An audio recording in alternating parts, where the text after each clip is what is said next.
ça a l'air d'être quand même audible. Je vais essayer de parler fort, puis on va faire avec ça pour aujourd'hui. Donc c'est un premier live, là, ça fait partie de la magie des lives. Là. Si on a des problèmes techniques, on les vit en direct. Donc je voulais commencer par me présenter. Moi je m'appelle Chloé Floch, je suis propriétaire de l'entreprise Le Chien Heureux. Donc je suis située à Sébec dans la vallée de la Matapédia. Je suis certifiée en toilettage comportemental TCAP, donc toilettage certifié par l'Aropoil en comportement, à la fois pour les chiens et pour les chats.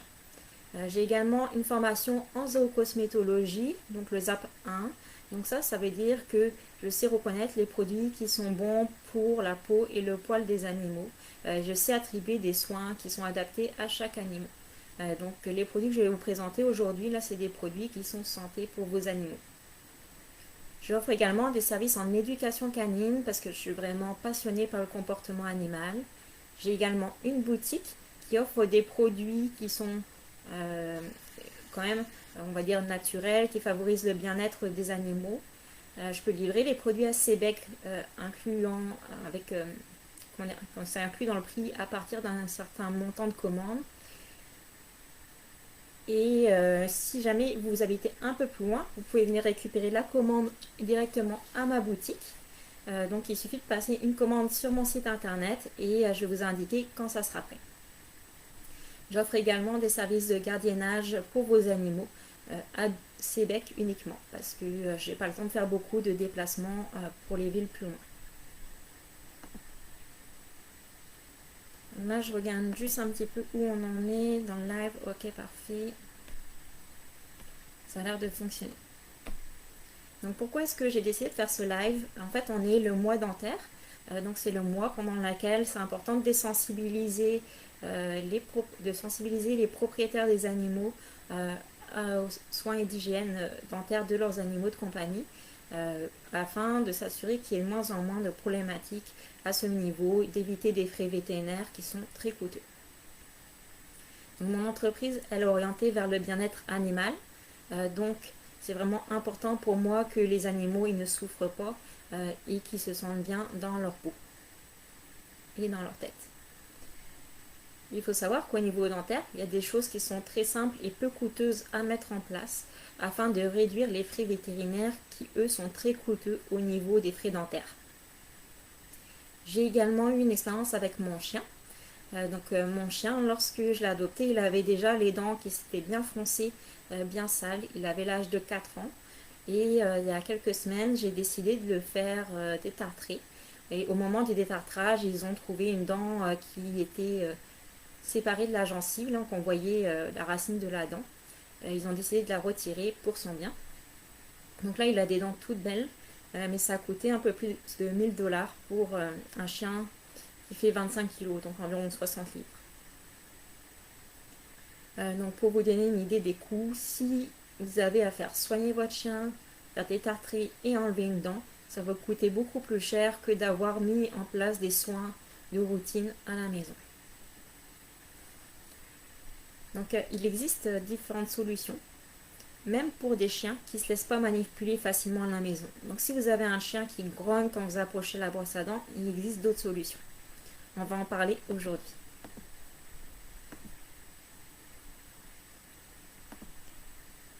Là, je vérifie, le live fonctionne toujours bien. Donc, si vous arrivez, n'hésitez pas à me dire où est-ce que vous venez, la ville où vous venez, c'est quoi vous avez comme chien.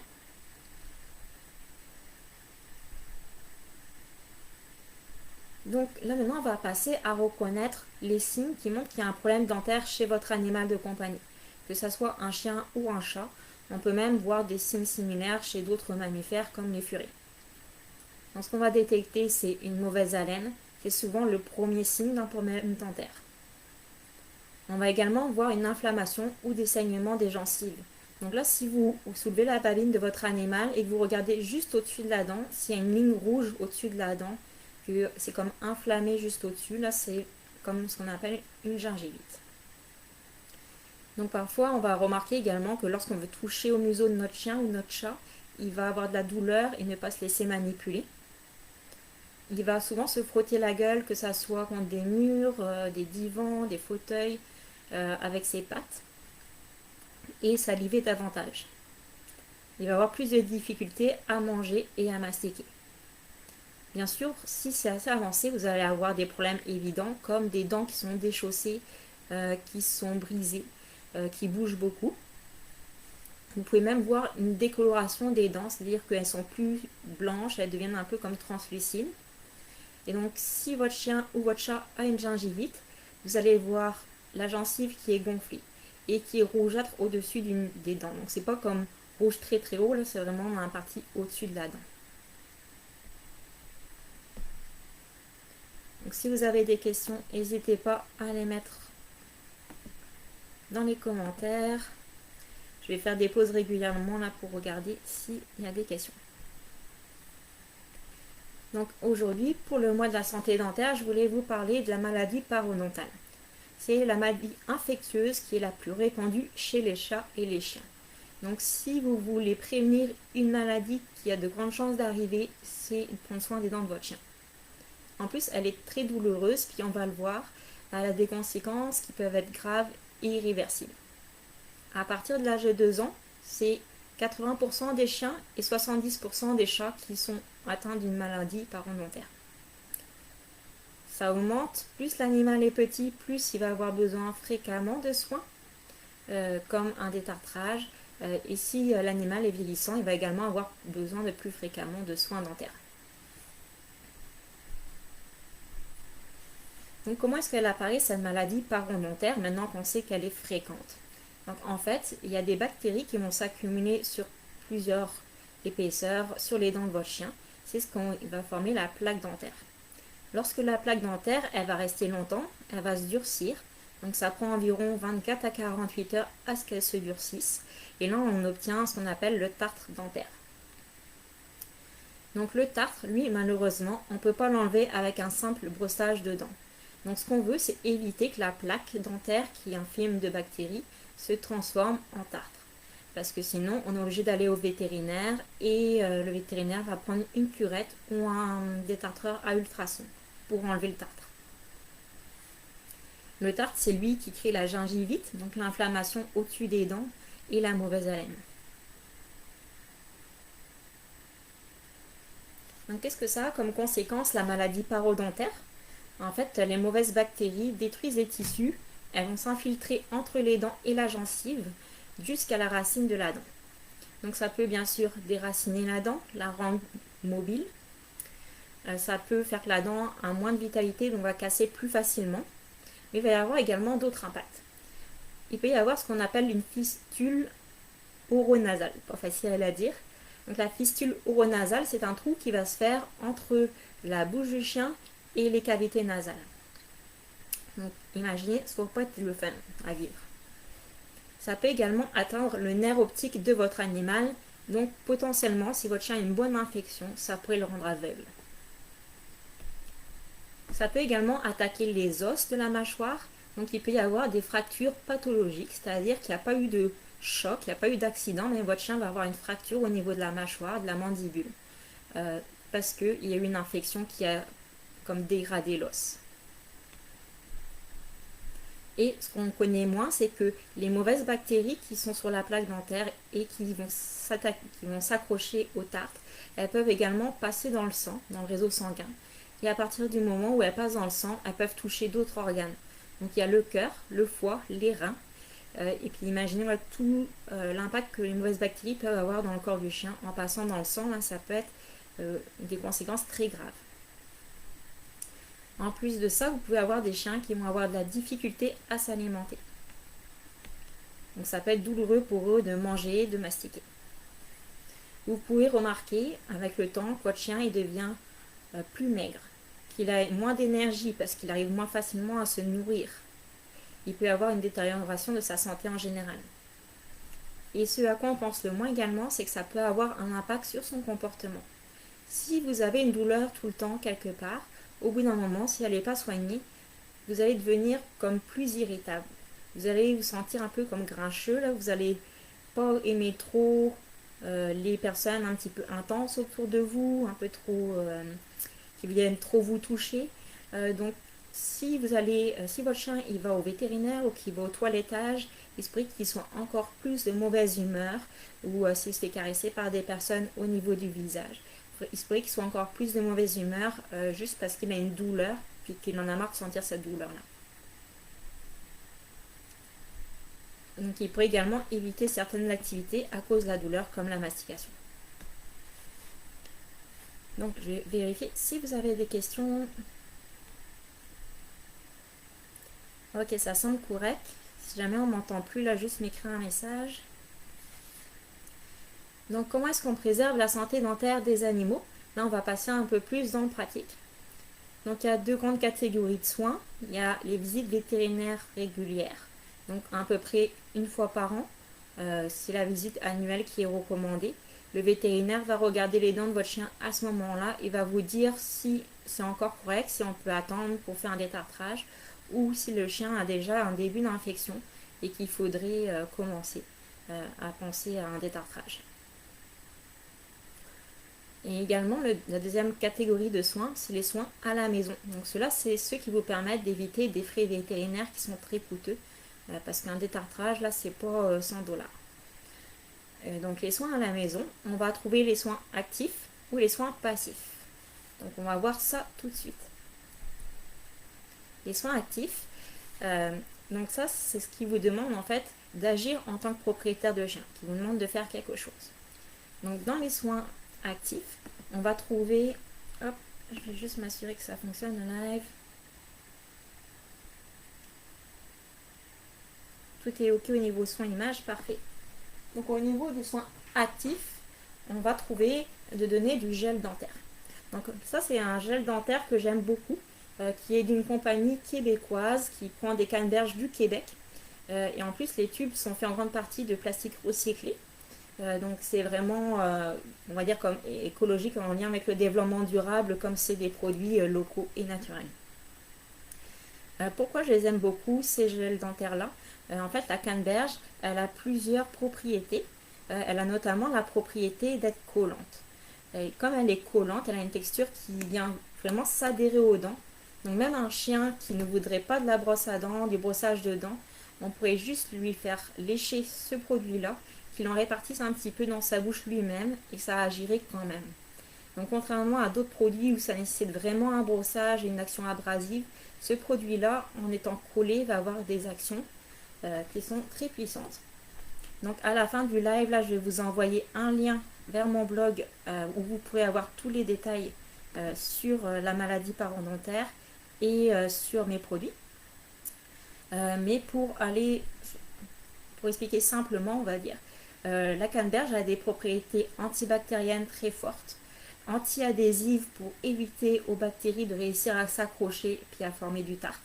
Et elle a également des propriétés qui servent à réduire l'inflammation et la douleur chez le chien par rapport aux problèmes dentaires. Donc au niveau des façons de l'appliquer, vous pouvez, si votre chien n'est pas très à l'aise avec tout ce qui est nouvel ingrédient à manger, vous lui donnez des gâteries, il va être comme suspicieux, il ne va pas oser prendre tout ce que vous lui donnez. Vous pouvez essayer d'en mettre un petit peu dans son bol de nourriture, ou essayer de l'entraîner, lui dire assis, couche, et essayer de l'utiliser comme une récompense. Donc vous en mettez un petit peu sur votre doigt, et grâce à ça, là, vous allez pouvoir essayer de le récompenser, de rendre ça positif, de prendre le gel dentaire. Une fois que votre chien il va être plus habitué, vous allez pouvoir comme soulever sa babine, puis venir appliquer avec votre doigt le gel dentaire directement sur ses dents. Donc à partir du moment où vous êtes capable d'en mettre un peu partout sur les dents, ça va agir très bien. Il n'y a pas besoin d'avoir une action mécanique. Donc si vous êtes capable de mettre le gel dentaire, c'est vraiment super. Après, il y a les brosses à dents. Donc chez Animora, là, il y a deux tailles de brosses à dents. Elles sont faites en bambou. Vous pouvez choisir d'autres brosses à dents que les brosses à dents Animora, mais il faut qu'elles aient des poils très souples. Pourquoi? Parce qu'on ne veut pas comme irriter la gencive de l'animal pour pas créer des espaces qui pourraient favoriser les bactéries. Donc là, c'est le petit modèle, puis on voit vraiment, c'est vraiment très souple. Là, il n'y a pas besoin de forcer pour pouvoir appuyer. Elles sont faites en bambou, donc c'est possible de les mettre au compost une fois que c'est fini, qu'elle est finie. Mais moi, je l'ai depuis plusieurs mois avec mon chien, puis elle est encore en très bon état. Là. Il suffit de la rincer sous l'eau, de la mettre à sécher debout à la verticale, et ça dure longtemps. Donc la brosse à dents, ce qu'elle va avoir comme effet, c'est d'avoir un petit effet de venir déloger les saletés qui sont coincées entre les dents, de venir ajouter une petite action mécanique qui va rendre le brossage et le gel dentaire encore plus efficaces. Donc tous les jours, moi je mets un petit peu de produit Animora, du gel dentaire Animora sur la brosse à dents. Je viens l'appliquer sur les dents de mon chien. Si je vois qu'il est gêné par moment, j'insiste pas. De toute façon, juste le fait que ça soit appliqué contre sa dent, ça va agir.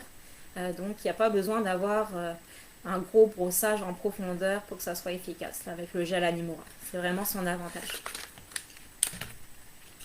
Donc elle existe en deux tailles cette brosse à dents. Donc là je vois que mon collaborateur il a mis le lien vers mon article de blog. Donc si vous voulez aller chercher plus d'informations et les produits, vous pouvez cliquer dessus.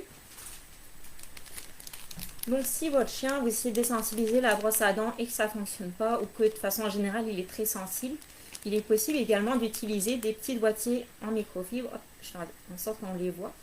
Donc c'est juste des petites choses qu'on met au bout de notre doigt, qui vont être très douces pour la gencive et les dents de l'animal. Et ça va quand même avoir une petite action mécanique pour venir frotter davantage les dents par rapport à juste appliquer avec le doigt. Donc on peut mettre un petit peu de gel dentaire Animora dessus, venir frotter les dents. Et avec ça, puis ça va déjà très très bien agir. Le gel Animora, ce que j'adore, c'est qu'il n'y a pas besoin d'un gros frottage pour un gros brossage de dents. Donc c'est idéal pour les chiens qui sont sensibles. Donc là on a fini pour les soins actifs. Je vérifie juste mes notes, voir si j'ai oublié quelque chose. Non, parfait. Donc après il y a les soins passifs. Donc les soins passifs, c'est une façon d'entretenir les dents de votre animal sans être beaucoup occupé avec votre chien. Vous allez donner à votre chien quelque chose à faire, puis lui-même il va se nettoyer les dents. Donc au niveau des soins passifs, il y a Animora qui ont fait un tapis. Hop, je vais essayer de vous montrer la structure. Vraiment avec des petits picots partout. Donc c'est un tapis de léchage qui est fait spécialement pour nettoyer la langue du chien. Parce qu'on voit des tapis de léchage qui sont faits pour ralentir. Donc celui-là, il va avoir un petit effet pour ralentir l'alimentation. Mais c'est surtout qu'il va avoir des picots qui vont permettre de venir nettoyer la langue. Je ne sais pas si vous avez déjà remarqué, à l'arrière de certaines brosses à dents, en fait, il y a des picots aussi comme ça pour venir frotter votre langue. Ça permet de venir déloger les saletés et les mauvaises bactéries qui sont sur la langue. Souvent, la mauvaise haleine, il va y avoir beaucoup de mauvaises bactéries qui sont fixées sur la langue puis qui vont empirer cette mauvaise haleine. Donc au final, si votre chien il sent mauvais de la bouche, vous pouvez frotter un peu de gel Animora sur ses dents, mais aussi lui en faire lécher avec ce tapis pour que ça débarrasse les mauvaises bactéries, et ainsi que pour que ça puisse diminuer la mauvaise haleine. Donc ça c'est vraiment le fun parce qu'on n'a pas besoin de beaucoup s'occuper de l'animal. Lui ça lui fait ce qu'on appelle de l'enrichissement, c'est-à-dire que pendant qu'il lèche son tapis, là ça l'occupe, donc il s'ennuie moins dans la journée. Et comme c'est un goût très appétissant de fruits rouges, là, en général les animaux adorent ça. En plus sur le tapis on peut rajouter quelques petites choses qu'il aime bien manger là pour le motiver. Donc ensuite la deuxième soin passif qu'on peut faire, c'est de donner des jouets dentaires. Donc ce que j'appelle jouets dentaires, c'est des jouets qui ont des petits picots qui viennent nettoyer les dents du chien. Donc sur le jouet dentaire, on peut même rajouter le gel Animora. Comme ça, il a eu sa dose quotidienne de gel Animora, vous n'êtes pas obligé de l'appliquer. Même chose, vous en mettez sur le tapis, là, vous n'êtes pas obligé de l'appliquer en plus sur ses dents. Ça aurait une meilleure action, mais ce n'est pas obligatoire. Ou vous pouvez également donner de la mastication. Donc là, je vais aller chercher quelques exemples de mastication pour vous montrer ce qui pourrait permettre de nettoyer les dents de votre animal sans avoir besoin de brosser.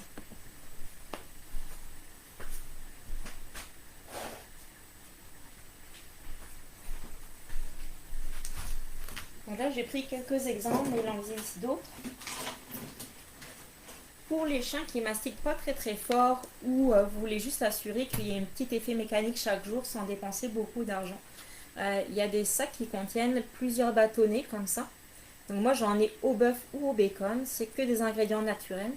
Puis vous donnez un petit bâtonnet par jour, ça va faire un peu comme l'action de la brosse à dents. Ça va venir frotter les dents de l'animal pendant qu'il mastique. Donc même si ça dure pas très longtemps, au moins ça va frotter un petit peu. Un petit chien ou un chien qui n'est pas un masticateur féroce, ça peut quand même durer un moment, une petite barre comme ça. Dans la même catégorie, j'ai ce qu'on appelle des tranches de porc. Ça c'est comme des morceaux de peau de porc qui sont à peu près de la grosseur comme ça. Il y en a une dizaine par sac, donc c'est intéressant au niveau prix aussi, ça permet de faire mastiquer le chien un peu tous les jours. Puis on va avoir également des choses comme ça, donc ça c'est un bâton de collagène. Donc le collagène en fait ça aide également pour les articulations. C'est vraiment très fort en chondroïtine et glucosamine. Donc ça va en effet nettoyer les dents et aider pour les articulations. Pour les chiens qui sont allergiques au bœuf, il y a des choses aussi comme ça. Donc ça c'est du buffle d'eau et c'est encore moins gras que le buffle d'eau. Donc c'est à peu près 60% moins gras que le bœuf, le buffle d'eau. Donc si votre chien il est en surpoids, ça c'est vraiment super bon. Ça lui permet de pouvoir à la fois nettoyer ses dents, parce qu'on voit qu'il y a comme une tresse là qui va venir frotter un peu partout sur ses gencives, et sans le faire trop grossir. Ensuite, selon les goûts de chaque chien, donc pour les petits chiens, on a des petites queues de veau comme ça. Si votre chien est plus difficile et qu'il adore le poisson, ça c'est de la peau de tilapia enroulée. Donc les chiens qui adorent le poisson, qui ne sont pas trop intéressés par le bœuf, en général ça fonctionne super bien. Puis il y a celle-ci aussi qui a beaucoup de succès. Donc celle-ci c'est de l'œsophage qui est enroulé autour de la joue de bœuf, si je me rappelle bien. Donc l'avantage, comme c'est enroulé, c'est que ça va demander plus longtemps de mastication. Puis les chiens ils adorent aussi le goût.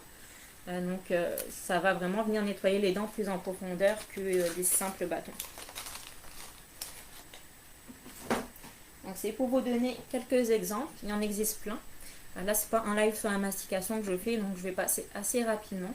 Mais l'avantage de tous ces produits là, c'est que si vous donnez le gel Animora et quelques heures après vous donnez de la mastication, le gel va avoir ramolli la plaque dentaire et la mastication va aider à la décrocher. Donc ça va avoir un effet mécanique. En plus de ça, la mastication, elle réduit l'ennui chez votre chien, parce que le temps qu'il passe à gruger, c'est un besoin naturel là, de détruire, déchiqueter. On comble ces besoins naturels de chien. Et également, ça produit de l'endorphine de mastiquer. Donc si vous avez un chien stressé ou au contraire qui est très excité, le fait de mastiquer, ça va vraiment venir l'apaiser davantage. Là, après ça, il va être plus fatigué. Et enfin, le dernier point où vous pouvez regarder pour améliorer la santé dentaire chez votre chien, c'est au niveau de son alimentation. Si vous voyez que les selles de votre animal, elles sont pas belles, ça veut dire qu'il faut s'intéresser à son alimentation. En fait, si l'alimentation de votre chien n'est pas bonne, il va y avoir plein de mauvaises bactéries dans son système digestif, et puis c'est ça qui peut sentir mauvais, qui peut aussi favoriser un débalancement de la flore, et donc avoir plus de mauvaises bactéries qui créent la mauvaise haleine et les infections dans la bouche. Donc là, ça faisait pas mal le tour des solutions. Donc si je fais un petit point rapide, on avait les actions comme aller au vétérinaire une fois par an pour avoir l'avis d'un professionnel sur l'évolution des dents. Mettre du gel dentaire Animora. Donc le gel dentaire, on a vu, il y a plusieurs façons de l'appliquer. On n'est pas obligé de le frotter avec une brosse à dents. Utiliser des brosses à dents pour le frotter ou un petit doigtier en microfibre si le chien est plus sensible. Dans les actions passives, on avait utilisé un petit tapis comme ça avec des petits picots qui nettoient la langue pour enlever les mauvaises bactéries et la mauvaise haleine sur la langue. Donner de la mastication pour avoir un effet mécanique qui est similaire au brossage de dents. Et vérifier la bonne alimentation de votre animal. Donc ça, on le voit souvent avec la qualité des selles, si elles sont bien formées. Donc si vous voulez voir ces produits, vous pouvez lire l'article de mon blog, je donne plus de détails. Vous pouvez également avoir des liens depuis l'article de mon blog vers mon site Square de vente en ligne. donc, ou là où vous pouvez vous fournir les produits. Ils sont en petite quantité, donc il ne faut quand même pas trop traîner, mais dès qu'il n'y en aura plus beaucoup, là je vais en recommander. Sur mon site web, vous pouvez également voir tous les articles de mastication que je propose. Donc ça peut vous donner des idées là pour prendre soin des dents de votre chien. Donc j'espère que ce live vous aura permis de mieux comprendre l'impact que ça a sur la vie du chien, sur sa santé en général, sachant que ça peut coûter très cher de vétérinaire si on n'en prend pas soin. Et également sur son comportement, parce que je ne vous souhaite pas un jour d'avoir un problème dentaire, mais c'est très douloureux et on est de moins bonne humeur. Donc, je vous remercie beaucoup pour ce live. Et si vous avez des questions, n'hésitez pas, là même pour les personnes qui vont regarder en rediffusion, moi je vais pouvoir y répondre par la suite. Donc, merci, bye bye.